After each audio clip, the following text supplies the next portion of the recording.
Sir ఇప్పుడు మనం ఇందాక నుంచి అనుకున్నట్లుగా ఎలాగైనా కానీ లా అండ్ ఆర్డర్ అనేటటువంటి దాన్ని డిస్టర్బ్ చేయాలి.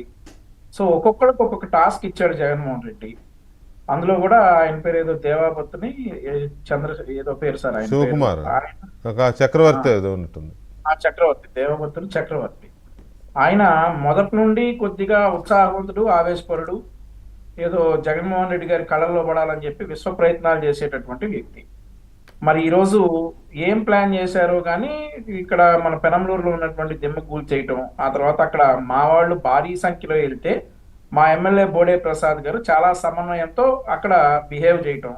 మామూలుగా అయితే అక్కడ గొడవలు జరిగిపోయాయి సార్. కొద్దిగా ఆవేశపరుడైనటువంటి మా ఎమ్మెల్యే గారు ఎవరన్నా వెళ్తే అక్కడ గొడవలు జరిగిపోయాయి. కానీ మా బోడే ప్రసాద్ గారు చాలా ఆ, అక్కడ మా వాళ్ళని కంట్రోల్ చేయటం, వద్దు వాళ్ళు ఇదేదో ప్లాన్ గా చేస్తారని చట్టపరంగా వెళ్ళటం, అతని మీద అప్పటికప్పుడు కంప్లైంట్ ఇవ్వటం, అతను అరెస్ట్ చేయటం, 41A నోటీసులు ఇవ్వటం. వారు అనుకున్నట్లుగా అక్కడ ఎవరు తెలుగుదేశం పార్టీ కార్యకర్తలు ఎవరు కూడా వారు చట్టాన్ని చేతిలోకి తీసుకోలేదు. ఇందాక సత్యమూర్తి గారు చెప్పారు, గుడివాడ అమర్నాథ్ గారు హోమ్ మినిస్టర్ గారిని ఏదో అనేయంగానే రాష్ట్ర వ్యాప్తంగా అల్లర్లు జరిగిపోవాలి, తద్వారా అల్లర్ల ద్వారా లా అండ్ ఆర్డర్ డిస్టర్బ్ చేయాలి. ఇక్కడ కూడా తెలుగుదేశం పార్టీ సెంటిమెంట్ ఏంటంటే 1983 నుంచి ఉంది అక్కడ జెండా దిమ్మే ఉందంట సార్ అక్కడ. ఆ జెండా దిమ్మెను పడేస్తే డెఫినెట్ గా ఇక్కడ ఉన్నటువంటి తెలుగుదేశం పార్టీ వారందరూ కూడా ఆవేశపడతారు. ఏదో ఒక గొడవ జరుగుతుంది, ఆ గొడవ ద్వారా తద్వారా ఏదో ఒకటి చేయొచ్చు మనం అని చెప్పేసి ఆలోచన. సార్ మీకు ఒక చిన్న ఉదాహరణ చెప్తాను. అంటే జరిగిన ఈ 10 days లో జరిగిన ఒక చిన్న విషయం చెప్తా. డిఎస్సి మీద చాలా రచ్చ చేశారు సార్.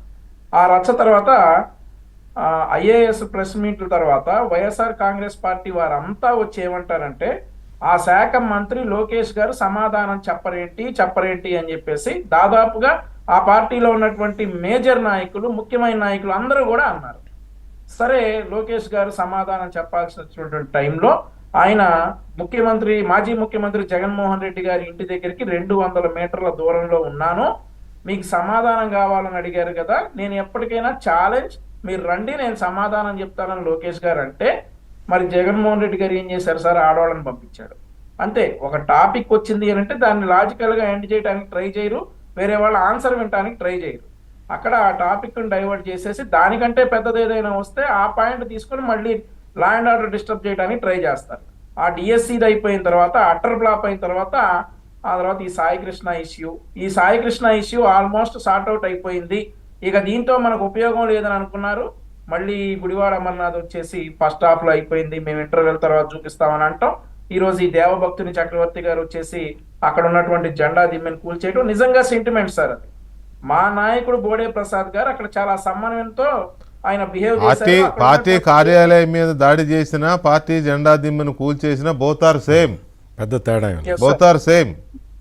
మరొక విషయం నేను ఇక్కడ చెప్పాలి సార్. ఇక్కడ ఇందాక పెద్దలు మన సత్యమూర్తి గారు అన్నట్లుగా ప్రభుత్వం మీద వీళ్ళు టార్గెట్ చేశారు, ప్రభుత్వమే ఇదంతా చేసింది అన్నట్లుగా వీళ్ళు బిహేవ్ చేశారు అనేటటువంటి ఏది ఈ సాయి కృష్ణ కేసులో ప్రభుత్వమే దోషి అని చెప్పి ఇప్పటికి కూడా పెద్ద పెద్ద నాయకులు వైఎస్ఆర్ కాంగ్రెస్ పార్టీలో వారు అంటున్నారు. అయితే నేను ఇక్కడ ఏమంటానంటే సార్, గతంలో మా నాయకులు చంద్రబాబు నాయుడు గారిని, లోకేష్ గారిని, పవన్ కళ్యాణ్ గారిని దూషించినటువంటి బోరుగడ్డ అనిల్నే మేము చట్టపరంగా శిక్షించాం అతను చేసిన తప్పులకి. వరరాజేంద్రారెడ్డి లాంటి సోషల్ సైకోల్నే మేము చట్టపరంగా శిక్షించాం, ఎక్కడ చట్టాన్ని చేతిలోకి తీసుకోవాలా. అలాంటిది ప్రభుత్వానికి ఏమాత్రం సంబంధం లేనటువంటి సాయి కృష్ణ విషయంలో మేము ఎందుకు, ఈ ప్రభుత్వం ఎలా ఇన్వాల్వ్ అయి ఉంటుందో ఒకసారి ఈ సోకాళ్ళు పెద్ద మనుషులందరూ కూడా చెప్పాలి. వీళ్ళు ఇప్పుడు ఇంకోటి ఏమంటా ఉన్నారంటే అసలు దీని వెనక లేదు ల్యాండ్ మాఫియాలు ఉన్నాయట, ఇప్పుడు కొత్తగా స్టార్ట్ చేశారు సార్. మళ్ళీ నాకు తెలిసి ఇవాళ రేపట్లో దీన్ని లేపుతారు. ల్యాండ్ మాఫియా ఉందట ఈ 23 ఏళ్ల సాయి కృష్ణ హత్య కేసులో ల్యాండ్ మాఫియా ఇన్వాల్వ్ అయ్యి ఉందని చెప్పేసి మళ్ళీ మొదలు పెట్టారు పేర్ని నాని గారు. ఆంధ్ర నయీంతో పోల్చారు, తెలంగాణలో ఉన్నటువంటి నయీం తోటి ఈ వ్యక్తిని సాయి కృష్ణని పోల్చాడు ఈ పేర్ని నాని. సో ఇంకా ఇంకా ఇంకా ఒకవేళ కాదు అంటే మరి నేను అంత డీప్ గా అది చూడలేదు. పేర్ని నాని గారు ఆ పోలిక ఎప్పుడన్నాడు, నిన్న అన్నట్టున్నారు. మధ్యాహ్నం చూశాను. Okay okay. ఒకవేళ నిజంగానే తెలంగాణలో ఎన్కౌంటర్ అయిన నయీం లాగా ఇప్పుడు అక్కడ లాకప్ డెత్ అయిన సాయి కృష్ణ నయీం లాంటి పాత్ర పోషించి ల్యాండ్ మాఫియానే గనక మాఫియా భాగం అయితే అతను ఎవరి శిష్యుడు? దేవినేని అవినాష్కి ఫాలోవర్ అంట. మరి పేర్ని నాని గారు ఎవరిని టార్గెట్ చేస్తున్నాడు? దేవినేని అవినాష్ని టార్గెట్ చేస్తున్నాడు. అంతే కదా? ఇదే మాట అంటా ఉన్నాడు, ఆంధ్ర నయీం అట్ అదే ఆంధ్రా నయీం అంటే, ఆంధ్రా నయీం అయిన సాయి కృష్ణ ఎవరికి అనుచరుడుగా ఉన్నాడు? దేవినేని అవినాష్కి అనుచరుడుగా ఉన్నాడు. సింపుల్, పేరు నాని టార్గెటింగ్ దేవినేని అవినాష్. ఎందుకు టార్గెట్ చేస్తున్నాడు? ఎందుకు టార్గెట్ చేస్తున్నారు అంటే, మరి జగన్మోహన్ రెడ్డి గారు దేవినేని అవినాష్ని నెక్స్ట్ ఎలక్షన్లో గుడివాడ పంపిస్తాడనేమో, లేకపోతే బందర్ ఎంపీగా నిలబెడతాడనేమో, ఏమో సంథింగ్స్ ఏ ఉండుంటాయి, అందుకని టార్గెట్ చేస్తున్నాడేమో. ఓకే, అది కాసేపు అలా పెడితే, కిరణ్ గారు ఎందుకు సోషల్ మీడియాలో అంత ఇన్యాక్టివ్గా ఉన్నారు జనసేన సోషల్ మీడియా విభాగం? చాలా చాలా అగ్రెసివ్గా ఉంటారు కదా, ఇటువంటి వాటన్నిటిని ఎందుకు తిప్పికొట్టే ఇది జరగడం లేదు?